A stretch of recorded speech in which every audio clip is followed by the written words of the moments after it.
Alors le Talmud, alors Pessarim,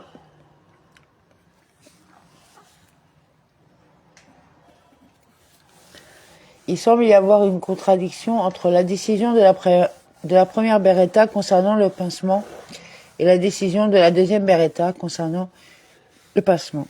De plus, il semble y avoir une contradiction entre la décision de la première Beretta concernant l'incendie et la décision de la deuxième Beretta concernant l'incendie. La première Beretta qui déclare que celui qui brûle les parties sacrificielles est inclus dans l'interdiction, mais que celui qui pince le cou d'un oiseau offert ne l'est pas. Et la deuxième Beretta dit le contraire. La Guémara répond, et selon votre raisonnement, selon lequel les deux Berettot font référence à la même question, poser des questions sur la Beretta elle-même. Comme elle enseigne d'abord, ils ont dit que cette interdiction s'applique uniquement à l'agneau pascal. Et ensuite, elle enseigne que s'il égorge l'animal, ou s'il asperge le sang, ou s'il pince une offrande d'oiseau, ou s'il asperge le sang de l'oiseau offrande sur l'autel, il est responsable. Pincer et asperger le sang de l'oiseau s'applique aux offrandes d'oiseaux, mais pas à l'agneau pascal. Dites plutôt que tel Beretta et tel Beretta expriment l'opinion de Rabbi Shimon, de Mémoire Boni. Et il n'y a aucune contradiction entre les règlements de la première Beretta concernant le pincement et le règlement de la deuxième Beretta concernant le pincement. Ici, où il est dit que celui qui pince ne transgresse pas, cela fait référence au 14e Nissan. Tandis que là, où il dit que celui qui pince transgresse, il parle des jours intermédiaires de la fête de Pâques. Étant cette Beretta que cette Beretta exprime l'opinion de Rabbi Shimon de Meor Beni, qui soutient que l'interdiction ne s'applique pas aux autres sacrifices le 14 Nissan, mais s'applique à eux pendant les jours intermédiaires de la Pâque, comme expliqué dans la Mishnah. Il n'y a pas non plus de contradiction entre la décision de la première Beretta concernant l'incendie et celle de la deuxième Beretta concernant l'incendie, car la question fait l'objet d'un différend entre les Ta'anim, au sujet de l'opinion de Rabbi Shimon de Meor Beni. Il y en a un qui compare l'incendie au massacre, comme l'a fait Rav Papa de Meor Beni, il y en a un qui ne le compare pas. Il est dit dans la Mishnah que Rabbi Yehuda de Meor Beni dit, celui qui égorge l'offrande quotidienne de l'après-midi, la veille de la Pâque, avec du levain en sa possession, est passible de responsabilité. Quelle est la raison de l'opinion de Rabbin Yehuda de Meor Beni? La Guémara répond, il aurait pu vous dire que le verset dit, vous n'offrirez pas le sang de mon sacrifice avec du pain au levain. Exode 34, 25. Mon sacrifice indique le sacrifice qui m'est désigné. Et c'est quoi? Cela fait référence à l'offrande quotidienne qu'est un holocauste apporté chaque jour dans le cadre du service du temple. Il a en outre été déclaré dans la Mishnah que Rabbi Shimon dit de Meor Beni, le 14 Nissan, on est tenu de sacrifier l'anneau pascal avec le levain en sa possession, mais il n'est pas tenu de sacrifier d'autres offrandes avec du levain. Cependant, pendant la fête, on est tenu de sacrifier toute offrande avec du levain en sa possession. La Guémara demande, quelle est la raison de l'opinion de Rabbi Shimon de Meor Beni? La Guémara répond, comme il est écrit, mon sacrifice, zivi. Mon sacrifice zivi deux fois, comme il est écrit d'abord, vous n'offrirez pas le sang de mon sacrifice zivi avec du pain au levain. Exode 23, 18. Puis il est écrit à nouveau, vous n'offrirez pas le sang de mon sacrifice zivi avec du pain au levain. Exode 34, 25. Si les deux instances du mot zivi sont combinées, leurs lettres peuvent être réorganisées pour lire un sacrifice zéva. Et mes sacrifices zévaï, cela indique que la loi s'applique à la loi, à la fois à l'agneau pascal et au reste des sacrifices. Ça marche? Ça fonctionne? Non, ça fonctionne.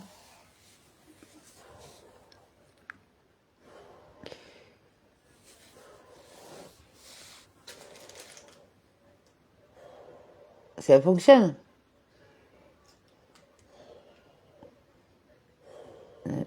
Pour enseigner quel alara le miséricordieux laissez partie les uns des autres et n'écrit-il pas explicitement mes sacrifices? C'est pour dire qu'au moment où il y a un sacrifice, c'est-à-dire au moment de l'agneau pascal, comme mentionné dans la suite du verset, on n'est pas responsable de mes sacrifices la veille de la Pâque, et lorsque l'agneau pascal est apporté. Il n'y a aucune responsabilité pour offrir d'autres sacrifices avec du levain. Cependant, à un moment où il n'y a pas de sacrifice, pendant la fête de Pâques, quelqu'un est passible d'égorger n'importe lequel de mes sacrifices avec le levain en sa possession. Il est enseigné dans la Mishnah que selon Rabbi Shimon de Meor Beni, si quelqu'un sacrifiait un agneau pascal pendant les jours intermédiaires de la fête dans son propre but, en tant qu'agneau pascal, on était exonéré de toute responsabilité s'il y avait du levain en sa possession pendant la période de la fête. l'abattage, car c'est une offrande invalide. Cependant, s'il a sacrifié dans un but différent, il est responsable car un agneau pascal immolé à un moment autre que la veille de Pâques est valable comme offrande de paix. La Guémara analyse cette décision. La raison pour laquelle il est responsable est qu'il l'a abattu explicitement dans un but différent.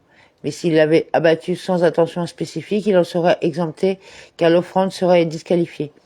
Sauf indication contraire expresse de sa part, l'animal conserve son statut d'agneau pascal et est par la suite disqualifié car ce n'est pas le moment d'approprier pour sacrifier un agneau pascal. La Guémara exprime sa surprise. Pourquoi doit-il déclarer expressément qu'il a sacrifié comme une offrande différente? Un agneau pascal sacrifié reste de l'année n'est-il pas présumé être une offrande de paix? Il ne devrait pas être nécessaire d'indiquer explicitement qu'il s'agit d'une offrande différente. Apprenez-en qu'un agneau pascal sacrifié le reste de l'année doit être déraciné, c'est-à-dire qu'il faut déclarer explicitement qu'il sacrifie l'offrande comme offrande de paix et non comme agneau pascal. Rabbi Iyad Bar Gamda de Marbéné a dit: un groupe de savants étudiait cette question et est sorti du groupe. C'est-à-dire qu'un des savants a fait une déclaration avec laquelle les autres étaient d'accord. On a ensuite oublié qu'ils avaient fait cette déclaration et dire ce qui suit.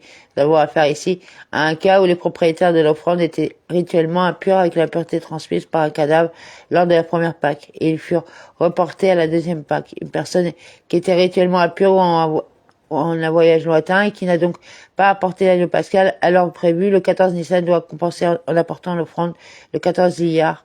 Dans une telle situation, l'offrande doit probablement être sacrifiée comme un agneau pascal et elle ne devient pas automatiquement une offrande de paix, à moins que ses propriétaires ne la déclarent explicitement comme telle. Cependant, cela ne serait pas vrai pour les autres agneaux pascaux, il faut passer le temps d'offrir l'agneau pascal.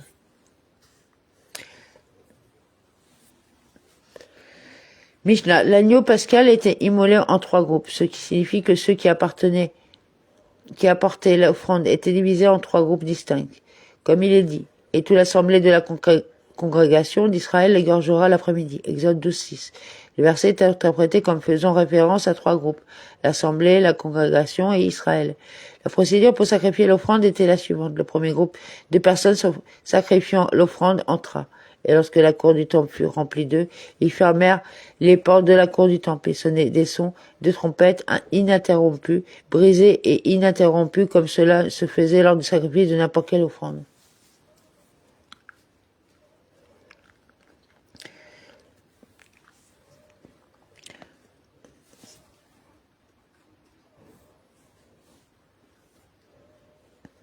Les prêtres se tenaient en rangée depuis le lieu d'abattage jusqu'à l'autel, et dans leurs mains, ils tenaient des coupes bézékines d'argent et des coupes d'or pour recevoir le sang des offrandes. Il y avait une rangée entièrement composée de prêtres tenant des bols d'argent et une rangée entièrement composée de prêtres tenant des bols d'or.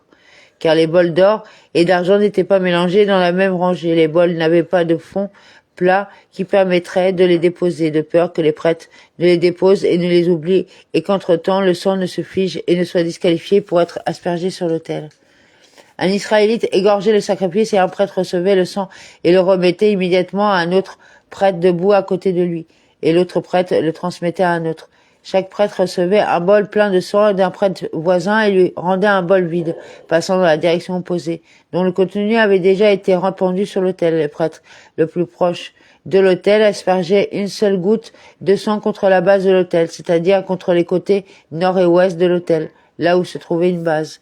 Le premier groupe est sorti à la fin du rite et le deuxième groupe est entré. Le deuxième groupe est parti après avoir accompli son rite et le troisième groupe est entré.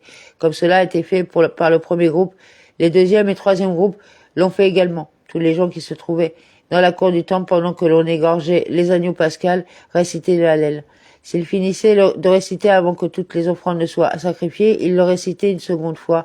Et s'ils finissaient de le réciter une deuxième fois, ils le récitaient une troisième fois. Bien qu'en pratique, ils ne le récitaient jamais une troisième fois, comme le disent les prêtres, à travailler efficacement et à terminer le rite avant que cela ne devienne nécessaire. Rabbi Yehuda de Meorbeni dit: le troisième groupe n'a jamais atteint, même une seule fois, le verset d'ouverture du 4e chapitre de Hallel. J'aime que l'Éternel entende la voix de mes supplications, psaume 116, 1, parce que sa population était peu nombreuse et que le massacre de toutes les offrandes ont été complétés lors de la récitation des 3 premiers chapitres. Comme cela se faisait pendant la semaine, cela se faisait également le Shabbat, seulement que le Shabbat, les prêtres rinçaient la cour du temple nettoyant le sang, contrairement à la volonté des sages, car les prêtres ne voulaient pas s'écarter de la procédure hebdomadaire à cet égard. Rabbi Yehuda demeure béni dit, avant que le sol ne soit rincé, un prêtre remplissait une coupe avec le sang des nombreuses offrandes apportées ce jour-là, qui étaient maintenant mélangées sur le sol, puis l'aspergeait d'une seule goutte sur l'autel. Mais les rabbins n'étaient pas d'accord avec le Rabbi Yehuda de mémoire béni sur ce point. Comment suspendre et écorcher l'agneau pascal dans le temple? Des crochets de fer, ukélayot, étaient fixés au mur et au pilier sur lequel on suspendait l'offrande et l'écorchait. Si quelqu'un manquait d'endroit parmi les crochets dans la cour du temple pour suspendre et écorcher l'offrande, il y avait là des tiges fines et lisses, qui plaçait sur sa propre épaule et sur l'épaule d'autrui, et d'où il suspendait l'offrande et écorchait, il, Rabbi Eliezer, demeure béni dit, lorsque le 14 Nissan. DAF 64b. Se produisait le Shabbat lorsqu'il est interdit de déplacer les bâtons, Rambam, et poser sa main sur l'épaule d'un autre et la main de l'autre sur sa propre épaule, suspendait l'offrande et l'écorchait, déchirait la chair de l'offrande et en tirait les parties sacrificielles, c'est-à-dire les graisses et autres parties offertes sur l'autel, et plaçait les parties sacrificielles dans un grand bassin, magéis, et les brûlait sur l'autel. Si cela avait lieu pendant Shabbat, alors que le transport est interdit, le premier groupe sortirait et resterait sur le mont du temple. Le deuxième groupe resterait à l'intérieur du rempart, qui était un espace extérieur à la cour des femmes, et le troisième groupe se tiendrait à sa place dans le temple. Il y attendait jusqu'à la nuit, et dès la nuit tombée, ils sortaient tour au tir, leur agneau pascal, chacun à sa place. Gemara, Rabbi Israq a dit, le mémoire béni, l'agneau pascal est abattu uniquement en 3 groupes d'au moins 30 personnes chacun. Quelle est la raison de cette règle? Le verset dit assemblée, congrégation Israël, et chacun de ces termes fait référence à un groupe d'au moins 10 personnes. Ne nous savons pas si cela signifie que nous aurons besoin de 3 groupes de 10 personnes en même temps, ou l'un après l'autre. Par conséquent, afin de satisfaire les 2 interprétations possibles, nous avons besoin de 3 groupes de 30 personnes chacun. Car si vous dites que nous avons besoin de 30 en même temps, nous l'avons. Et si nous en avons besoin, l'un après l'autre, nous l'avons aussi. Par conséquent, dans des circonstances urgentes, il n'y a pas assez de personnes présentes, même 50 personnes suffisent. Comment cela? 30 entrent et accomplissent le rite nécessaire. 10 autres entrent et 10 du groupe d'origine sortent de sorte que les présents soient considérés comme un agneau groupe, puis 10 autres entrent et 10 autres sortent, de sorte que les présents forment désormais un troisième groupe. De cette manière, l'agneau pascal est abattu en 3 groupes de 30 personnes chacun, bien que le nombre total de personnes appliquées ne soit que de 50.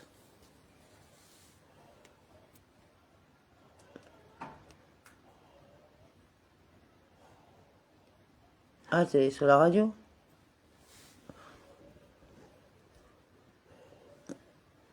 Ah, carrément.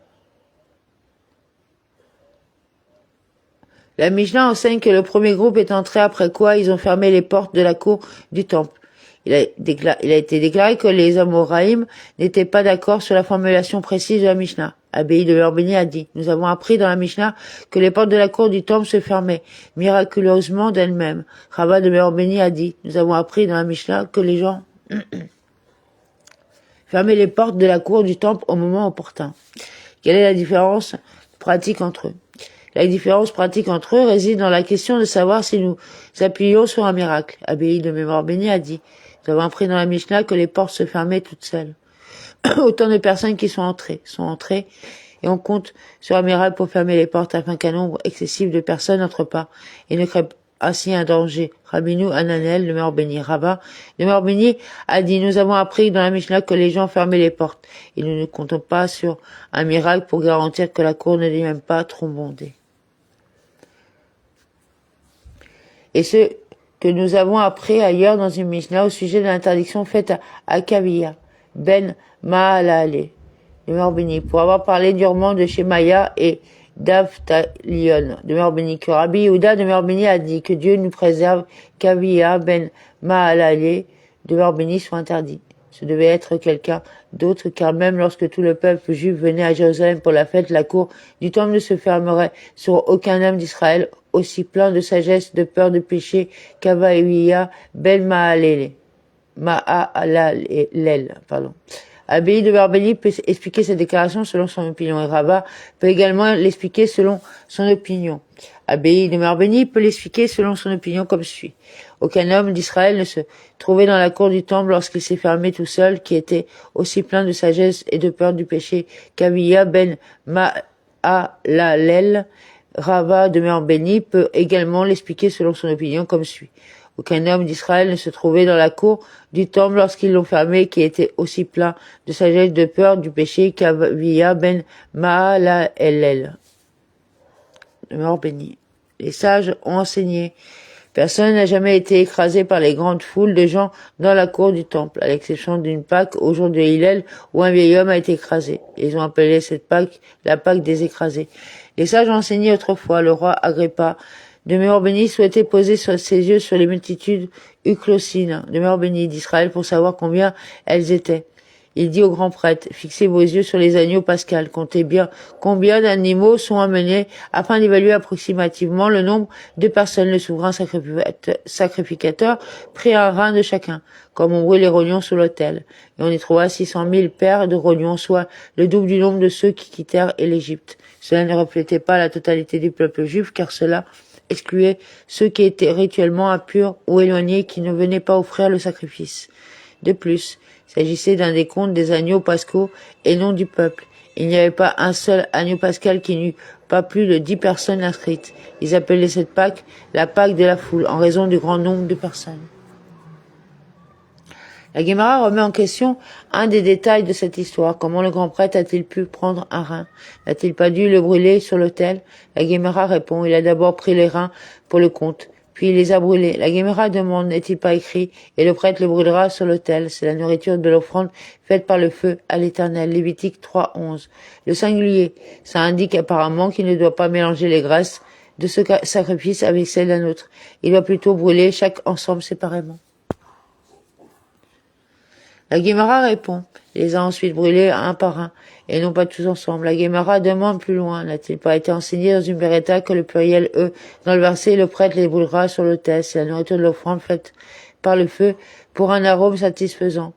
Toute la graisse appartient au Seigneur. Lévitique 3:16 indique que toutes les parties sacrificielles d'un sacrifice doivent être offertes en même temps. Il faut plutôt que le grand prêtre, après un rein pour le compter, il ne s'agissait que d'une saisie momentanée, c'est-à-dire qu'il le leur a pris jusqu'à ce qu'il leur apporte autre chose pour suivre les chiffres, et c'est cet autre élément qui a été compté par la suite. Il était dit dans la Mishnah que les prêtres se tenaient en rangée et qu'il y avait des rangées de prêtres tenant des bols d'argent et des rangées de prêtres tenant des bols d'or, mais qu'il n'y avait dans aucune rangée des bols d'or et d'argent. Quelle est la raison pour laquelle il n'y a pas eu de mélange de bols d'or et d'argent? Si vous dites que c'était dû au souci qu'un prêtre prenne peut-être un bol en or pour le garder pour lui, qui rende ensuite un bol en argent, à la place, la solution décrite dans la Mishnah n'atténue pas cette préoccupation. Ici aussi, dans une rangée où tout le monde tient des bols en or, on craint qu'un prêtre ne prenne un bol de 200 dinars, le garde pour lui, puis rende un bol de 100 dinars à sa place, débarrassé. La raison en est plutôt que cet agencement, où tous les bols que chaque rangée sont de la même couleur, est esthétiquement plus attrayant. Il était en outre indiqué dans la Mishnah que les bols n'avaient pas de fond plat. La Guémara ajoute que les sages ont enseigné une Beretta qui dit « Aucun des bols du temple n'avait de fond plat pour la même raison, afin qu'il ne faille pas les poser, ce qui permettait au sang de se figer. C'était à l'exception des bols d'encens qui seraient placés sur le pain de la proposition, qui avait de base plate. Il ne pouvait pas avoir le fond pointu de pain, que les prêtres ne les posent sur les pains et que le pain ne se brise. Le pain de proposition avec une forme complexe et délicate, et un bol au fond pointu pouvait percer ou casser le pain. Cela a été enseigné dans la Mishnah. Un Israélite égorgerait l'offrande et un prêtre recevrait le sang et le transmettrait à d'autres prêtres. La Guémara demande, n'est-il pas suffisant que quelqu'un qui n'est pas israélite égorge l'offrande? Le massacre rituel doit-il être effectué spécifiquement par un israélite et non par un prêtre ou un lévite? La Guémara répond, la Mishnah nous enseigne elle-même cette halara, que même si le massacre est commis par un non-prêtre, elle est valable. Et ce qui est dit dans la Mishnah, selon lequel le prêtre reçoit le sang, vient nous enseigner qu'à partir de la réception du rite, le rite est un commandement imposé au sacerdoce et qu'un non-prêtre ne peut pas l'accomplir. Il était également enseigné dans la Mishnah que le prêtre passait le bol de sang à un autre prêtre. La Guémara suggère, apprenez de ceci que porter sans marcher, c'est-à-dire transporter le sang à l'autel, en le passant de main en main sans réellement marcher avec lui jusqu'à l'autel, est considéré comme un acte valide consistant à porter le sang d'un sacrifice à l'autel. Autel, l'un des 4 rites impliqués dans la offrande d'un sacrifice. Cela résoudrait la même question sans réponse dans le traité Zévarim. La Guémara rejette cette preuve. Peut-être que la prêtre bougeait un peu ses pieds lorsqu'il passait le bol au prêtre suivant afin de remplir l'obligation de marcher avec le sang jusqu'à l'autel. Au contraire, que nous enseigne ce récit sur la façon dont il transportait le sang jusqu'à l'autel. La Guémara répond. Elle nous enseigne que les prêtres étaient disposés en rangée afin d'augmenter le nombre de personnes impliquées dans le rite et de respecter le principe selon lequel, dans la multitude du peuple, est la gloire du roi. Proverbe 14-28. Il était en outre indiqué dans la Mishnah que chaque prêtre recevrait un bol plein de sang et en rendrait un vide. La Guémara en déduit, mais le contraire n'a pas été fait. Le prêtre ne rendrait pas d'abord un bol vide pour ensuite en recevoir plein. Cela conforte l'opinion de Rabbi Shimon ben Laski de Merbeni. Comme l'a dit Rabbi Shimon ben Laski de Merbeni, il ne faut pas retarder l'accomplissement des mitzvot. Lorsqu'une personne a l'opportunité d'accomplir les mitzvot, elle doit le faire immédiatement et sans retard pour aucune raison. Dans ce cas, puisque apporter le sang à l'autel est une mitzvah, le prêtre doit d'abord accomplir la mitzvah en main et recevoir le bol plein de sang, et ensuite seulement il doit rendre le bol vide. Il était également indiqué dans la Mishnah que le prêtre le plus proche de l'autel, qu'est-ce qu'il y a? Qu'est-ce que tu dis? Aspergerait le sang sur l'autel. Quel est le Tana qui soutient que le sang de l'agneau pascal doit être aspergé de loin sur l'autel, et que verser le sang directement du bol sur l'autel ne suffit pas? Rav Ijda de Merbeni a dit, c'est Rabbi Yosei Agilili de Merbeni. Comme il était enseigné dans une beretta que Rabbi Yosei Agilili de Merbeni dit, le verset déclare, mais vous ne rachèterez pas le premier-né d'un bœuf, ni le premier-né d'un mouton, ni le premier-né d'une chèvre. Ils sont sacrés. Vous répandrez leur sang sur l'autel et vous brûlerez leur graisse pour un sacrifice fait par le feu, pour une odeur agréable à l'Éternel. Nombre 18-17. Il n'est pas dit c'est son sang, mais plutôt leur sang. De même, il n'est pas dit c'est de la graisse, mais plutôt leur graisse. Cela enseigne en ce qui concerne l'animal premier-né, qui est mentionné explicitement dans le verset, ainsi que l'animal donnant la dîme et l'agneau pascal qui ont un niveau de sainteté similaire à celui d'un animal premier-né, qu'ils nécessitent tout le placement de leur sang et de leur sacrifice, partis sur l'autel, bien que la Torah ne donne pas une instruction explicite concernant cet aspect du rite pour animal à la dîme ou à l'agneau pascal. La Guémara demande, d'où tirons-nous que leur sang doit être répandu sur l'autel sur un côté qui a une base? Rabbi Elazar de Merbeni a dit, ceci est dérivé d'une analogie verbale entre le mot aspersion utilisé ici et le mot aspersion utilisé à propos d'un holocauste. Ici il est écrit, vous répandrez leur sang sur l'autel. Là il est écrit à propos d'un holocauste. Et il l'égorgera sur le côté de l'autel vers le nord, devant l'Éternel. Et les fils d'Aaron, les prêtres, répandront son sang tout autour sur l'autel. Lévitique 1:11. De même que le sang de l'holocauste doit être répandu sur l'autel dans un endroit où il y a un socle. De même, le sang de l'agneau pascal doit être répandu dans un endroit où il y a un socle. Voilà. Donc après, ce sera 65A. Oui. Allez, Shavua Tov. À tous et toutes.